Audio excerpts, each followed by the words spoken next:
tuloy-tuloy lang si Senator Marcoleta. Tapos na yan noong pa. Yung BRC, kaya nga ang ganda na ng takbo eh. Siyempre, pinagtatakpan nila. Obvious naman ang lahat. At mamaya po, sa pagbabalik ng ating pag-aaral, i-discuss naman natin yung gulo tungkol dun sa binigay na listahan ni Congressman Leandro Leviste ng Batangas. Ito, nakakatawa talaga tong administrasyon na to eh.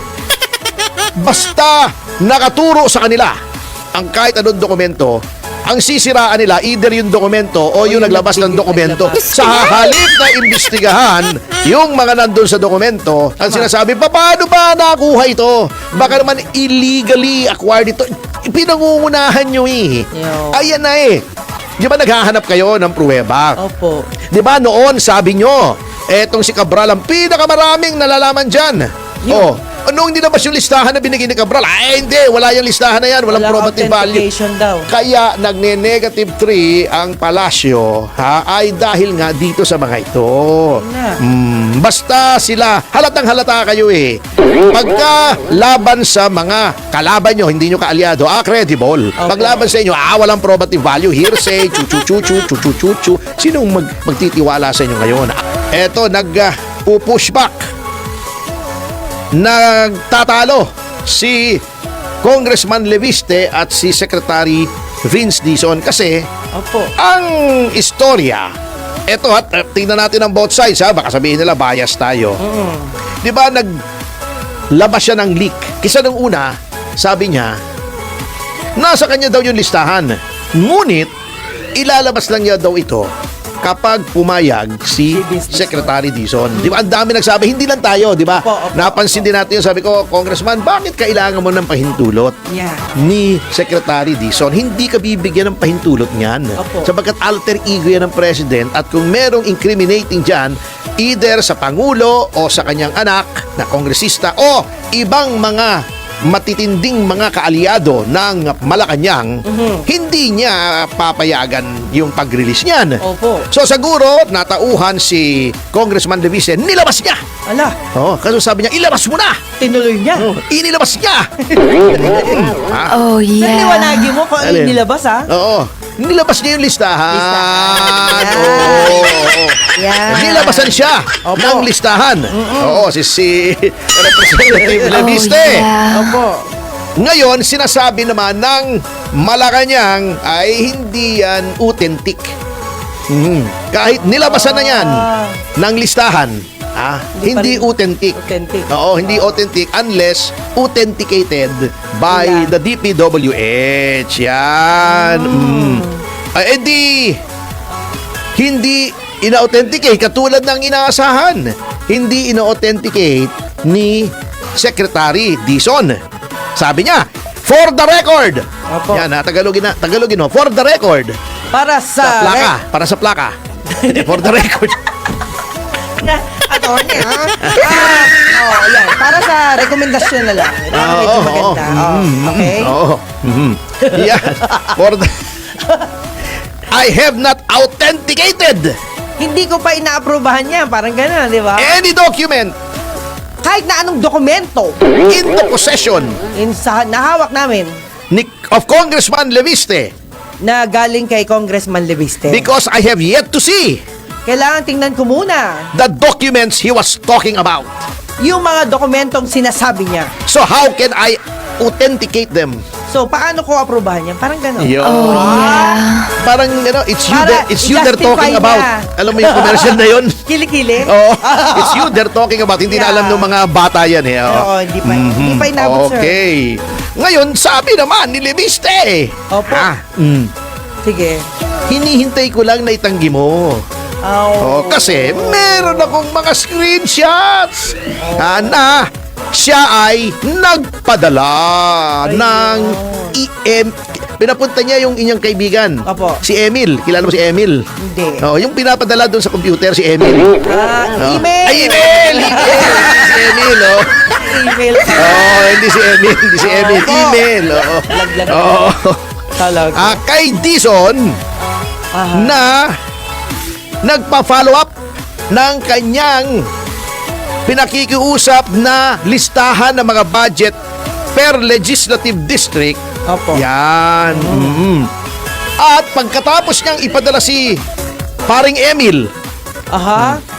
sa Bago niya DPWH, ipadala yung email address. ay bumalik sa kanya. Ala, Yung nag-bounce si paring Emil. Oh, bumalik. Bumalik. Oh. Sabi ni email. Emil, Oh. eto daw yung si Emil ay galing sa DPWH Planning Service. Okay. Sabi niya, as per instruction of Secretary Vince Dizon, Oh, yun pala. oh, ano daw, ang nagsabi daw sa kanya, ang nag-utos daw sa kanila Oh, na Secretary. padala yung listahan ay si Secretary Vince Dizon. Opo. Pinadalhan siya ng dalawang listahan ng allocations ng Okay. DPWH. DPWH pa lamang ito, Opo, opo.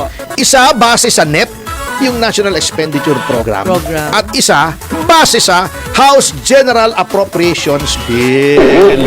Hindi pa to nare-reconcile doon sa Senate version. Yan. Okay. Okay. Oh, kaya version. daw, matapos ng ilang oras at siya ay pinadalhan nung listahang yun. Sabi, siya ay nagkaroon ng panayam sa isang istasyon Opo. na sinabi niyang hindi niya maunawaan kung bakit yaong listahan Ay, okay. ng DPWH ay hindi nila sinisiwalat. Ay, Samantalang public document yun dapat di ba? Ayun naman pala Public eh. interest yan Yes. Oh. Di ba? Sabi niya, nagtanong siya sa DPWH, may matindi na ang panawagan for transparency and accountability. Malakas na ang tinig ng taong bayan na directed sa DPWH na ilabas nyo Ayun yung pala eh. listahan. Bakit ayaw nyong ilabas? Oh. Ayun na. Kasi sabi niya, bakit kung walang kalokohang ginagawa ang mga kongresista, Yun, ang masakit. bakit nahihiya sila doon sa allocable funds? Ayun pala, eh, siya. Oo. Kasi hindi naman ibig sabihin, pag humingi ka ng pondo, yun ay ibubulsa mo. Yun. For all we know, maaring yun ay ilagay mo sa magagandang mga proyekto. Ba't tinatago nyo? So, the mere fact na tinatago nyo, mukhang guilty. Yun. Oo, Yun bakit lang. ganon? Oo, di ba? Tama. Yung allocable funds, naging lokokable. Binagloloko tayo, di ba? Ano naman, pwede nyo justify yung totoong Oo. malinis kayo. Yun lang naman yun.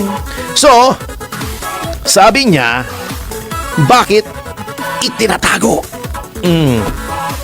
Wala. Oo, yun nga ang sinasabi niya. Bakit gayon baga? Ay gayon baga. Ay, kaya nilabas ni Congressman. Oo, kaya nga, yun ang Baka sinasabi. Maiipit siya kung hindi niya ilabas niya. Baka daw matibok siya. Yun ang narinig ko noon. Ngayon, yung the fact na sinasabi ni Vince Dizon na paano nyo nakuha yan? Oh, Parang kinonfirma mo na. Na, Hindi meron mo pala. sinasabing mali yang oo. listahan yan. Mm. Sinabi mo lang, uy, hindi dapat na sa'yo yan ha. Paano mo nakuha yan? Oh. Di ba sinabi, galing pa nga sa mismong computer ni Cabral. Pumunta pa si Representative Leviste sa DPWH. Siniship nila yung issue ngayon. Ayun na. They are gaslighting. Ganyan yan eh. Di ba sabi nga ni Professor Kalilong ba yun? Opo. Kulalong? Kalalang? Sino yung pangalan ng guest natin? Ha? Sino? Kuliti? Ano pangalan? Parang Kalilong, di Ayan, ba? Kalilong. Deny, deflect, divert, di ba? Ayun. Oh, dina-divert nila. Sabi nila, "Hindi, ginamit yata ni Leviste yung kanyang impluwensya para makuha."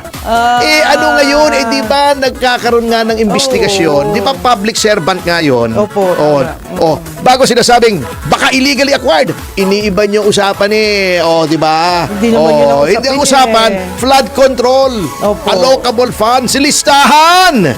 Na. Yun ang usapan. Huwag niyong ibahin ang usapan. Di ba? Yun ang style nitong administrasyong ito. Yan.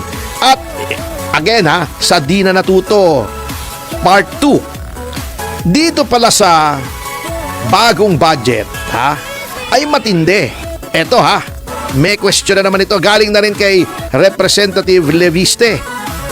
Yung budget ng House of Representatives, yung Kongreso, ay tumaas. Budget hindi ito sa pang-infrastruktura, hindi ito pang-eskwela, Opo. hindi doon sa budget na gagamitin for public use. Yung gagamitin lang nila sa operations nila, yung pagpapatakbo, Yun. sweldo ng tao, ha? Yung mga ganon, office supplies, bakit daw tumaas? Mula 17.20 billion, alam mo kung magkanong tinaas? Magkano po? 27.70 billion, mahigit 10 billion! Billion! Wow! Ulitin Ang ko, tindi billion! Para lang sa panggastos nila sa sarili nila. Hindi pa Grabe na. budget to Oh, para sa bayan, ay. para sa kanila lang. Pwede ba yung ganito? Mahiya naman kayo.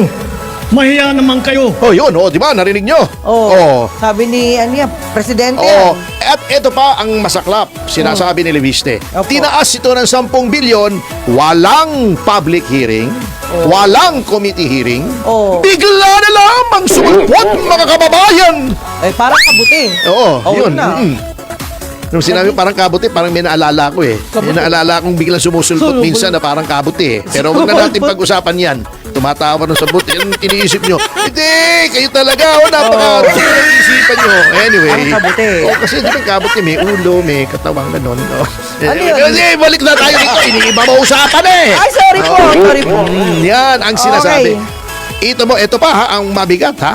Okay. Marami daw ha na mga congressmen na mayroong mula 10 hanggang 100 consultants. Ay, ang dami sulsol. No, consultants. O, tama, di ba sulsul? Na binabayaran ng ang pinakamababa ay 15,000 isang buwan. Ah, matindi. Oo. At sabi niya, bakit daw ganon? Nagtataka siya, bakit daw ang bayad hindi yung cheque? Di ba tayo binabayaran? Ako nasa gobyerno ko Opo. dati cheque. O ako Sarap. noon, pupunta doon sa account ko sa land bank Good nung nasa as gobyerno receipt ko. yun, di ba? Bakit daw cash? Cash! Nakakataka yun, cash. Minsan daw nasa backpack pa. Nasa Wow. backpack pa, nasa backpack.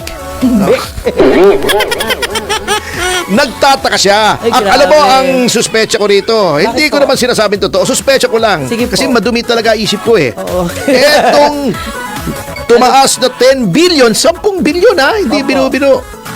Ay, kasama na naman yan sa pagpanuhol para sa darating na impeachment. Pansuhol na naman yan kasi ang sabi rito, ang bawat kongresista daw ay pumapatak doon sa pagtaas ay 58.42 million Wow. per congressman. Mariosep. Uy, grabe. Eh di ba't ganon? Di ba pare-pareho naman every year ang trabaho ng Congress? Opo. Ba't biglang tumaas? Dumami ba ngayon ang gagamiting papel? Opo, yun pa rin. Tinta ng printer? Yung pa rin. Ballpen? Yun pa O rin. lapis? Yun pa O rin. glue? Yun ang ano eh, yun yung MOOE eh. Eh.